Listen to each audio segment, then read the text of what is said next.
Welcome to studios news. బులెటిన్ల ముందుగా headlines. నదీ జలాలపై తెలుగు రాష్ట్రాల మధ్య గొడవలతో ప్రయోజనం లేదు. ఏపీ సీఎం చంద్రబాబు స్పష్టం.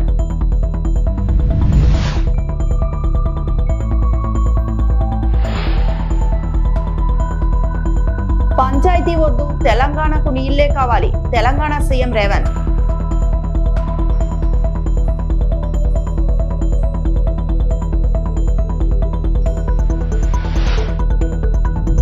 కనకదుర్గమ్మను దర్శించుకున్న గణపతి సచ్చిదానంద స్వామి.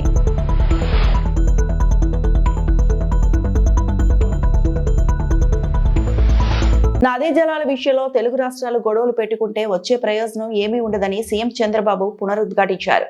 మన వద్ద నీళ్లు మిగిలితే తెలంగాణ కూడా వాడుకోవచ్చన్నారు.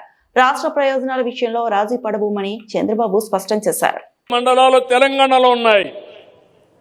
ఆ 7 మండలాలు తెలంగాణలో ఉండుంటే ఆనాటి ప్రభుత్వం ఒప్పుకోకపోతే పోలవరం కట్టే పరిస్థితి లేదు. నాకు ఐడియా ఉంది కాబట్టి ఆనాటి ప్రభుత్వం నరేంద్ర మోడీ గారు, రాజ్నాథ్ సింగ్ గారు, వెంకయ్యనాయుడు గారు ఉంటే నేను గట్టిగా చెప్పి మీరు 7 మండలాలు కానీ ఇవ్వకుండా పోతే నేను ప్రమాణ స్వీకారం చేయను, నాకు ఈ ముఖ్యమంత్రి పదవి వద్దు, ముఖ్యమంత్రి పదవి తీసుకొని చెడ్డ పేరు తెచ్చుకోవడం కంటే ఈ రాష్ట్రం కోసం నేను త్యాగం చేస్తానని గట్టిగా చెప్పిన తర్వాత ప్రమాణ స్వీకారం చేసిన వెంటనే వాళ్ళు పార్లమెంట్ కూడా పెట్టకుండా 7 మండలాలు మనకిచ్చారు. అది ప్రారంభం. పోలవరం పూర్తి చేయడానికి శ్రీకారం. విశాఖపట్నానికి, కృష్ణా నదికి ఎన్ని నీళ్లు కావాలంటే అన్ని నీళ్లు ఇవ్వడానికి అవకాశం వస్తుంది. అక్కడి నుంచి వంశధార తీసుకెళ్తాం, ఇక్కడి నుంచి నల్లమల సాగర తీసుకెళ్తాం. ఎందుకు అనవసరంగా తెలుగు జాతి మధ్య విద్వేషాలు పెట్టుకుంటాం? నీళ్లు సముద్రానికి పోతున్నాయి. ఇప్పుడు పెద్ద వీరుడు బయలుదేరాడు, రాయలసీమ లిఫ్ట్ ఇరిగేషన్ అంట. నీళ్లు కావాలన్నా గొడవలు కావాలంటే మాకు నీళ్లొద్దు, గొడవలే పెట్టుకుంటామనే రకం వీళ్ళంతా. నేను ఒకటే చెప్తున్నాను, నాకు కావాల్సింది గొడవలు కాదు, నా జాతి ప్రయోజనాలు, తెలుగు జాతి ప్రయోజనాలు, నన్ను ఎన్నుకున్న ఆంధ్రప్రదేశ్ రాష్ట్ర ప్రయోజనాలు ఎట్టి పరిస్థితిలో ముందుకు తీసుకుపోతారని మరొక్కసారి హామీ ఇస్తున్నా. గోదావరి అనేది ఒక ట్రంక్ ఇన్ఫ్రాస్ట్రక్చర్. ఇది ఒకసారి నీళ్లన్నీ పోతా ఉంటే పంట కాలువలు, చిన్న చిన్న కాలువలు, డిస్ట్రిబ్యూటర్స్ అన్ని ఈజీగా ఏర్పాటు చేసుకునే అవకాశం వస్తుంది. ఈ ప్రాజెక్టు పూర్తయినాక నదులు అనుసంధానం చేసుకుంటే ఆంధ్రప్రదేశ్ రాష్ట్రాన్ని మించిన రాష్ట్రం ఏది ఉండదు. అవసరమైతే ఇక్కడ పోయే నీళ్లు తెలంగాణ కూడా వాడుకునే అవకాశం వస్తుంది. గొడవలు పెట్టుకుంటే వచ్చే ప్రయోజనాల కంటే గొడవలు లేకుండా అందరం ఉంటే ఇవన్నీ కూడా ముందుకు పోయే పరిస్థితి వస్తుంది. వైసీపీ నేతలపై డిప్యూటీ సీఎం పవన్ కళ్యాణ్ తీవ్ర హెచ్చరికలు జారీ చేశారు. పిఠాపురంలో వైసీపీ నేతలు మళ్లీ రెచ్చిపోతున్నారని, శాంతి భద్రతల జోలికి వస్తే సహించేది లేదని ఆయన స్పష్టం చేశారు.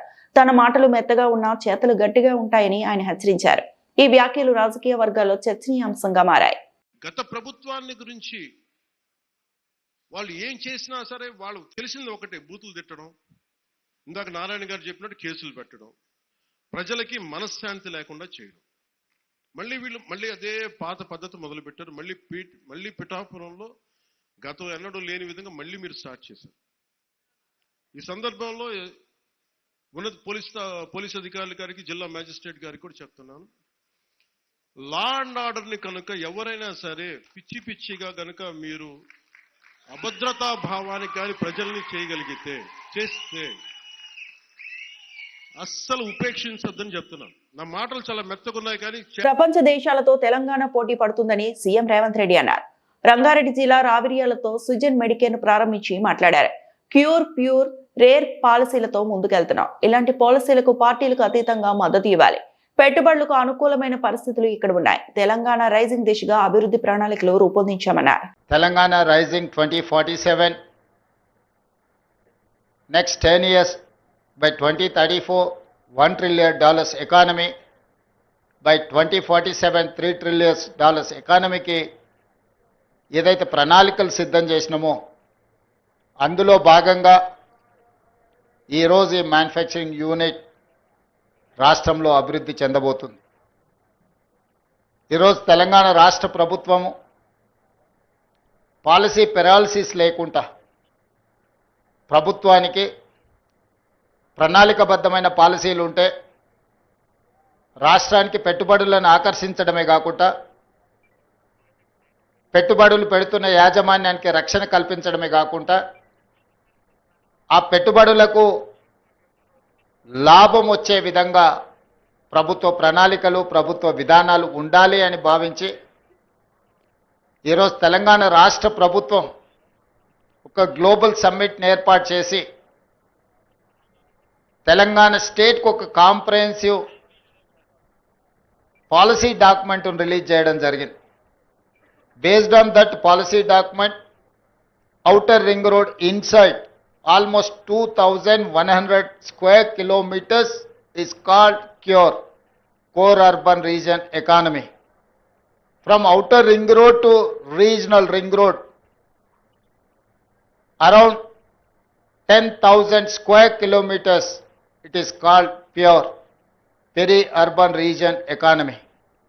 From regional ring road outside to Telangana border, it is called Rural Agriculture Region Economy.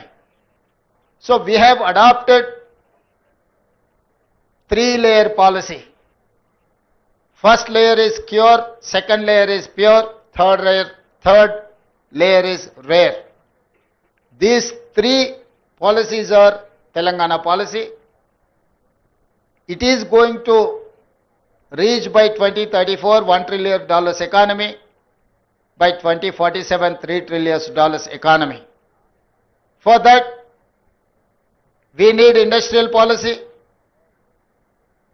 we need energy policy, we need tourism policy, we need endowment, tourism and medical policy. Visweswara Reddy గారు లాంటి ఏపీ సీఎం చంద్రబాబుకు Telangana CM Revanth Reddy నీటిపై విజ్ఞప్తి చేశారు. ఈ కృష్ణా నదిపై ఉమ్మడి రాష్ట్రంలో మంజూరైన ప్రాజెక్టుల అనుమతులకు అడ్డంకులు పెట్టవద్దని కోరారు.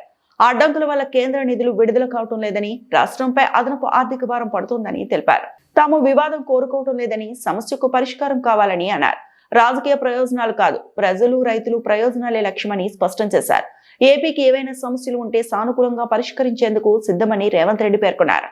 పక్క రాష్ట్ర ముఖ్యమంత్రి గారికి నేను విజ్ఞప్తి చేస్తున్నా, కృష్ణా నదిలో ఉన్న మా పాలమూరు రంగారెడ్డి ఎత్తిపోతలు కావచ్చు, మా కల్వకుర్తి లిఫ్ట్ ఇరిగేషన్ కావచ్చు, మా డిండి ప్రాజెక్టు కావచ్చు, మా ఎస్ఎల్బిసి భీమా నెట్టంపాడు ప్రాజెక్టులు కావచ్చు, ఉమ్మడి రాష్ట్రంలోనే మంజూరైన ప్రాజెక్టులు, వీటి అనుమతులకు మీరు అడ్డంకి పెట్టకండి. వీటి అనుమతులకు రంగారెడ్డి జిల్లా రావిర్యాలతో సుజన్ మెడికేర్ ప్రారంభోత్సవంలో సీఎం మాట్లాడుతూ నీళ్ల సమస్యపై స్పందించారు. జల వివాదం విషయంలో రాజకీయ ప్రయోజనం పొందాలని తమ ప్రభుత్వం ప్రయత్నించడం లేదని స్పష్టం చేశారు. పంచాయతీ కావాలా, నీళ్లు కావాలా అని నన్ను అడిగితే తెలంగాణకు నీళ్లే కావాలని చెబుతా. వివాదాలు కావాలా, పరిష్కారం కావాలా అని అడిగితే పరిష్కారం కావాలని చెబుతా. మన సమస్యలు మనమే సామరస్యంగా పరిష్కరించుకుందాం.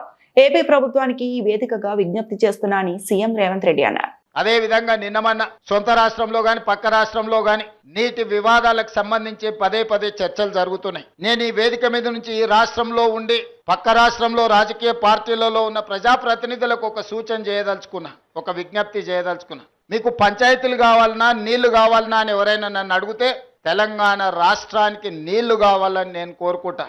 మీకు వివాదాలు కావాలనా, మీకు పరిష్కారం కావాలనా అంటే నేను పరిష్కారం కోరుకుంటా. నీళ్ల వివాదం ముసుగులో రాజకీయ ప్రయోజనం పొందాలి అని మా ప్రభుత్వం, మా పార్టీ భావించడం లేదు. 2 రాష్ట్రాల మధ్యలో ఉండే సమస్యల్ని శాశ్వతంగా పరిష్కరించాలి అని తెలంగాణ ప్రత్యేక రాష్ట్రాన్ని శ్రీమతి సోనియా గాంధీ గారు, కాంగ్రెస్ పార్టీ ఇచ్చింది. కాబట్టి నీళ్ల విషయంలో వివాదాలు, నీళ్ల విషయంలో రాజకీయ లబ్ధి కోసం ఆలోచన చేయొద్దు. రాజకీయాలకు అతీతంగా మనం ఈరోజు ఆలోచన చేసుకొని పరిష్కరించుకోవాలి. చర్చలు ఒక్కటే పరిష్కారము. న్యాయస్థానాల దగ్గరనో ఇతరుల దగ్గర పోయి పంచాయతీ తెంచుకునే కంటే మనమే కూర్చొని మన సమస్యల్ని సామరస్యపూర్వకంగా పరిష్కరించుకోవాలనేదే మా విధానము.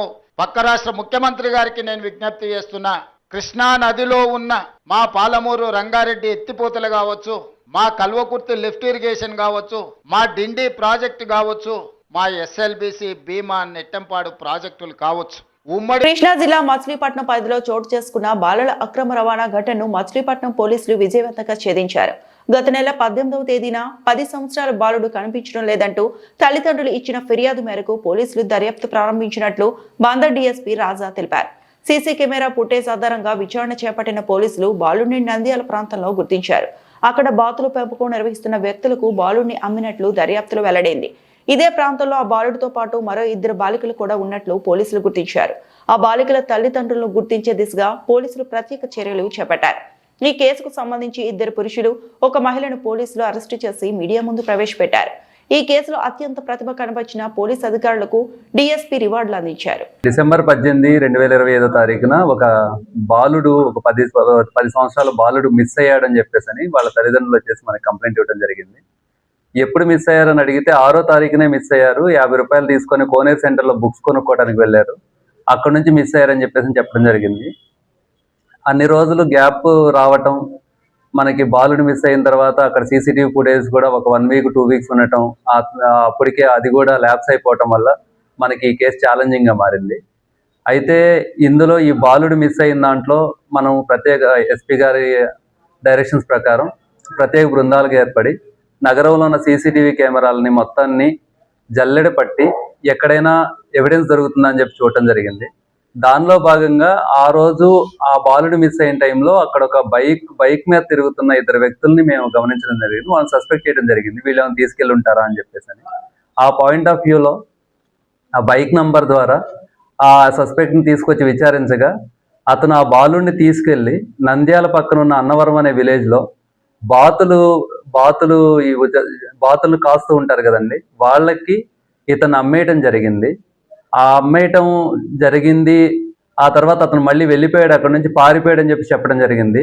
వెంటనే మనం ఈ బృందాలుగా ఏర్పడి వెంటనే అక్కడికి అన్నవరం పంపించేసి చూస్తే ఆ బాలుడితో పాటు 2 బాలికలు కూడా అక్కడ ఉన్నారు. తర్వాత అతను ఫోన్ వెరిఫై చేస్తే వీళ్ళందరికీ సంఖ్యలు వేసి బంధించడం, వాళ్ళని నిర్బంధించడం, వాళ్ళని పెయిన్ గురి చేయడం, ఇవన్నీ కూడా మనం ఎవిడెన్స్లో తీసుకురావడం జరిగింది. అయితే వీళ్ళు ఏం చేస్తున్నారు అంటే, ఇక్కడ ఎవరైతే తల్లిదండ్రులు కొంచెం వీకర్ సెక్షన్ అయి ఉంటారో, పేదవారు అయి ఉంటారో, వాళ్ళ పిల్లల్ని తీసుకెళ్ళిపోయి అక్కడ బాతులు కాయటానికి అమ్మేసుకొని ఆ డబ్బులతో వీళ్ళు జీవనం కొనసాగిస్తున్నారు. ఇది హ్యూమన్ ట్రాఫికింగ్ కిందకు వస్తుంది, స్లేవరీ కిందకు వస్తుంది. కాబట్టి ఆ సెక్షన్స్ వేసాము. అయితే ఆ బాలికలు ఎవరైతే ఉన్నారో, 2 బాలికలు ఎవరైతే ఉన్నారో వాళ్ళ అమ్మా నాన్న మేము ఇంకా ట్రేస్ చేయలేదు. చిన్నాపురంలో ఉన్నారని చెప్పేసి నేను తెలిస్తే చిన్నాపురం కూడా వెళ్ళాము. వాళ్ళు మైగ్రెంట్ మదర్స్ పేరెంట్స్ కాబట్టి వాళ్ళు అక్కడ నుంచి కూడా వెళ్ళిపోవడం జరిగింది. అయితే 2 బాలికలు ఎవరైతే ఉన్నారో వాళ్ళని మేము హోమ్కి అప్పచెప్తున్నాం, చిల్డ్రన్ హోమ్కి అప్పచెప్తున్నాం. అలాగే బాలుడు ఎవరైతే దొరికారో అతన్ని మాత్రం వాళ్ళ తల్లిదండ్రులకు అప్పచెప్పడం జరుగుతుంది. దయచేసి వీళ్ళు ఇటువంటి బాలికలు ఎవరైతే మిస్ అయ్యి ఉన్నారో వాళ్ళ తల్లిదండ్రులు కూడా అప్పీల్ చేస్తున్నాను, దయచేసి పోలీస్ వారిని సంప్రదించండి. వాళ్ళకి సరైన చదువు చెప్పే వరకు ఎస్పీ గారు, కలెక్టర్ గారు ఖచ్చితంగా ఏదో ఒక హోమ్కి కానీ దేనికో దానికి పంపిస్తారు, మన దగ్గర అంత స్తోమత లేనప్పుడు.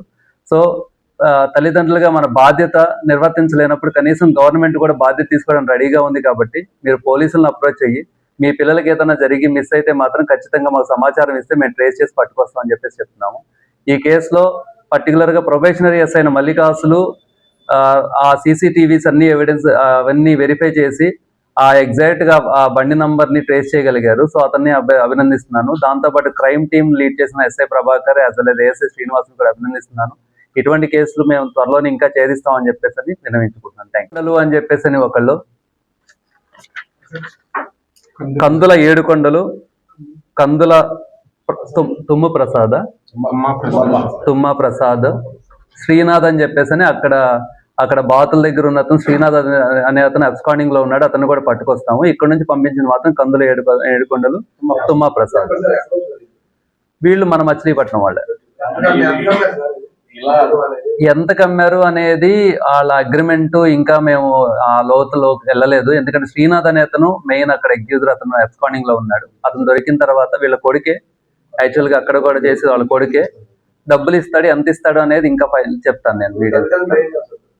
మైగ్రెంట్లే, సంచార జీవులు, వీళ్ళంతా సంచార జీవులు. ఇద్దరు ఆడపిల్లలు కూడా ముందే తీసుకెళ్తాం. మనకు వచ్చింది కంప్లైంట్ 10 సంవత్సరాల బాలుడి గురించి. అక్కడికి వెళ్ళి చూస్తే ఇద్దరు ఆడపిల్లలు కూడా బాలబాలికలు ఇక్కడ. అది దాన్నంతా వెరిఫై చేయడానికి మళ్ళీ కస్టడీలో తీసుకుంటాము. 24 hours లో మనం ప్రొడ్యూస్ చేయాలి కాబట్టి మనం రిమాండ్ పెడతాము. మళ్ళీ పోలీస్ కస్టడీ తీసుకుని ఇప్పటికైతే 3 దొరికారు మనకి. ఇంకా ఎవరన్నా తీసుకెళ్లారా ఏంటి అనేది కూడా విచారిస్తాం ఖచ్చితంగా. చిన్నాపురంలో మైగ్రెంట్ పేరెంట్స్ అని చెప్పేసి అన్నారు. సంచార ట్రేస్ అవ్వలేదు, వాళ్ళ పేరెంట్స్ ట్రేస్ అవ్వలేదు. ట్రేస్ అయ్యేదాకా చిల్డ్రన్ హోమ్ కి ఇచ్చాము. ఆ తర్వాత ఫైనలైజ్ అయిన తర్వాత వాళ్ళ తల్లిదండ్రులకు అప్పచెప్పడమా లేకపోతే వాళ్ళ స్తోమత లేకపోతే అక్కడే చదివించడమా చేస్తాం. వాళ్ళు అదే చెప్తున్నారు, ఇక్కడ కోనేరు సెంటర్ లో ఉంటే మమ్మల్ని ఇలా చాక్లెట్లు బిస్కెట్లు ఇస్తామని చెప్పేసి అని ఎంటైజ్ చేసి తీసుకెళ్లారని చెప్పేసి చెప్తున్నారు. అనంతపురం జిల్లా తాడిపత్రి పట్టణంలో మట్కా, పేకాట, గంజాయి ఇంకా తదితర అసాంఘిక కార్యక్రమాలను నిర్వహిస్తే అటువంటి వారిపై రౌడీ షీట్, పీడీఎఫ్ కేసులు నమోదు చేసి పట్టణ బహిష్కరణ చేస్తామని సీఐ ఆరోహన్ రావు మట్కా నిర్వాహకులకు హెచ్చరించారు. గత 3 నెలల నుండి 20 మట్కా కేసులు, 6 పేకాట కేసులు నమోదు చేసి 15 లక్షల రూపాయలను సీజ్ చేసినట్టు సీఐ అన్నారు. పట్టణంలో ఎంతటి వారైనా అసాంఘిక కార్యక్రమాలకు పాల్పడితే అటువంటి వారిపై చట్ట ప్రకారం కఠిన చర్యలు తీసుకుంటామని సీఐ ఆరోహన్ రావు పేర్కొన్నారు.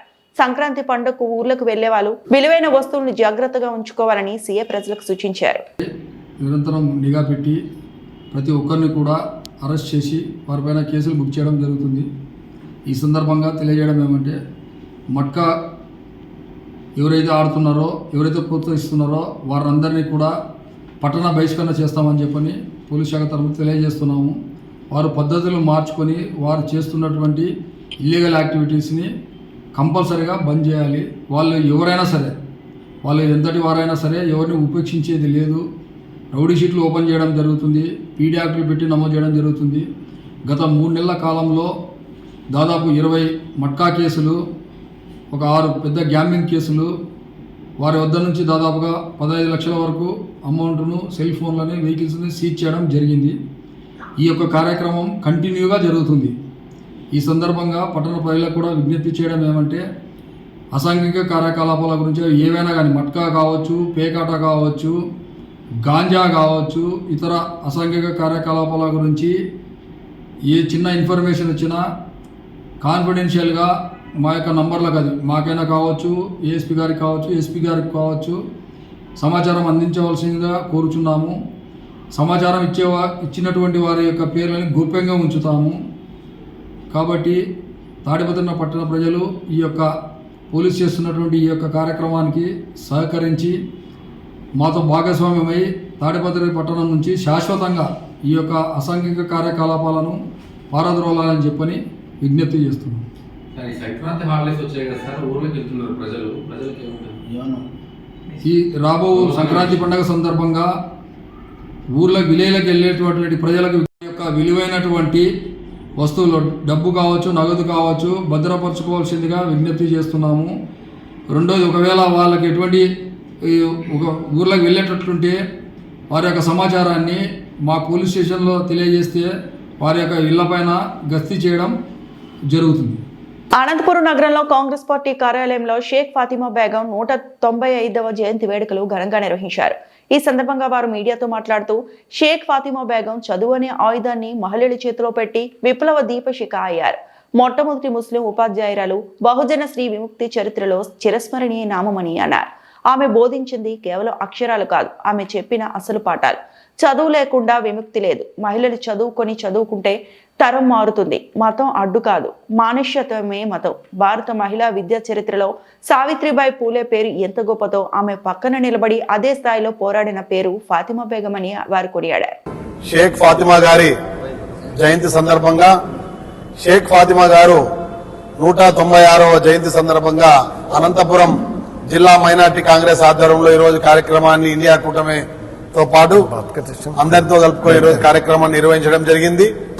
షేక్ ఫాతిమా గారు ఎవరైతే ఉన్నారో, బాబా జ్యోతిరావు పూలే దంపతులతో సహా, అదేవిధంగా మైనార్టీలు, బడుగు బలహీన వర్గాల మహిళలు విద్య కోసం పోరాడినటువంటి ఏకైక మహిళ. జ్యోతిబా పూలేతో పాటు ఆ రోజు ఫాతిమా గారు కూడా ఉద్యమంలో పాల్పంచుకోవడం జరిగింది. ఆ రోజు అగ్రకుల వ్యవస్థతో కుల బహిష్కరణ చేసి గ్రామ బహిష్కరణ చేస్తే వాళ్ళ తమ్ముడి ద్వారా దళిత వాడలలో 1848లో మొట్టమొదటి మహిళా కళాశాలను ఏర్పాటు చేయడం జరిగింది, మహిళలకు బోధించడం జరిగింది. ముస్లిం మహిళలు బయటకు రాని సమాజంలో ఆ తరుణంలో కూడా ముస్లిం మహిళలు చైతన్యం చెందాలంటే విద్యతోనే చైతన్యం చెందగలరని చెప్పేసి స్ఫూర్తినిచ్చినటువంటి స్ఫూర్తి ప్రదాత షేక్ ఫాతిమా గారు. ఈరోజు షేక్ ఫాతిమా గారి ఆశయ సాధన కోసం ఈరోజు ముస్లిం మైనార్టీ మహిళలందరూ చదువుకుంటున్నారంటే దానికి గర్వంగా ఫీల్ కావచ్చు. ఆ రోజు షేక్ ఫాతిమా గారు కార్యాచరణ వల్లే ఈరోజు ముస్లిం మైనార్టీ మహిళలు చదువుకొని ఉన్నత శిఖరాలు అవరోధిస్తున్నారు. అదేవిధంగా పెద్ద పెద్ద స్థానాలలో ఈరోజు ముస్లిం మహిళలు ఉన్నారంటేనే ఆ రోజు చరిత్ర తిరగరాసిన షేక్ ఫాతిమా గారి జయంతి సందర్భంగా ఈరోజు అనంతపురం జిల్లా కాంగ్రెస్ పార్టీ కార్యాలయంలో ఏర్పాటు చేసుకోవడం జరుగుతోంది. విజయవాడలో ఇంద్రకీలాద్రిపై కొలువై ఉన్న కనకదుర్గమ్మను అవధూత దత్త సచ్చిదానంద స్వామి శుక్రవారం దర్శించుకున్నారు. ఆలయ ధర్మకర్తల మండలి చైర్మన్ బోరా రాధాకృష్ణ, కార్యనిర్వహణాధికారి వికే షీనా నాయక్ ఆయనకు ఘన స్వాగతం పలికారు. అనంతరం సచ్చిదానంద స్వామి అమ్మవారిని దర్శించుకుని ప్రత్యేక పూజలు చేశారు. శ్రీ లలితా పరమేశ్వర్యే నమః. నామధేయాని కుర్వంతి స్థానాని చ నరాభువి దుర్గేతి భద్రకాళీతి విజయ వైష్ణవీ చ కుముదా చండికా కృష్ణా మాధవి కన్యకే చ మాయా నారాయణ ఈశాని శారదే త్ర్యంబకే చ. అమ్మవారి పేర్లు శ్రీకృష్ణ భగవంతుడు భూలోకానికి వచ్చినప్పుడు జగన్మాత అయిన సహోదరి కూడా ఈ అవతారంలో ఈ భూలోకానికి వచ్చినప్పుడు ఎన్నో అవతారాలతో ఎన్నో నామాలతో ఇక్కడ ఉండేటువంటి మనుషులు నరాభువి ఈ భూమిలో అంటే స్వామి తర్వాత మనిషి అవతారాన్ని తీసుకున్న తర్వాత ఎన్నో ప్రతిష్టలు చేశారు. అంటే ఇక్కడ 3 విధాలుగా వస్తుంది. ఒకటి స్వయంభూ, రెండవది దేవతా ప్రతిష్ట, మూడవది మనుషుల యొక్క ప్రతిష్ట. ఇవి 3 కూడా అంటే రాజుల యొక్క ప్రతిష్ట. స్వయంభూ రూపమైనటువంటి జగన్మాత ఆ మహర్షి ప్రేరేపణతో ఈ దుర్గా పరమేశ్వరి రూపంగా ఉండేటువంటి ఈ ఆలయాన్ని మనకు అమ్మవారు అన్ని విఘ్నాలు నివారణ చేయటానికి, ప్రపంచానికే మంచిది చేయటానికి కృష్ణా నదీ తటకంలో ఉండేటువంటి జగన్మాత ఈ ఇంద్రకీలాద్రి పర్వతంలో ఆ జగన్మాత వెలసింది. అందరి కోరికలు తీర్చటానికి, అందరి యొక్క బాధలు తీర్చటానికి, అందరి యొక్క రోగాలను తీర్చటానికి, మన ప్రపంచమంతా కూడా క్షేమంగా ఉండాలని చెప్పి మన ఆంధ్రప్రదేశమే కాక సమస్త లోకం కూడా బాగా ఉండాలని ఆ దుర్గా పరమేశ్వరి అమ్మవారు ఆ దుర్గా రూపంతో అందరి కష్టాలు నివారణ చేస్తూ వాళ్ళ యొక్క శరీరాలకు కూడా ఆరోగ్యాన్ని ఇస్తూ ప్రజలకు, ప్రజాప్రతినిధులకు అందరికీ కూడా వాళ్ళ రంగాల్లో వాళ్ళ అభివృద్ధితో వాళ్ళ పనులు వాళ్ళు చేసుకుంటూ అభివృద్ధిని పొందాలని చెప్పి ఆ జగన్మాత. ఈ వార్తలు ఇంతటితో సమాప్తం.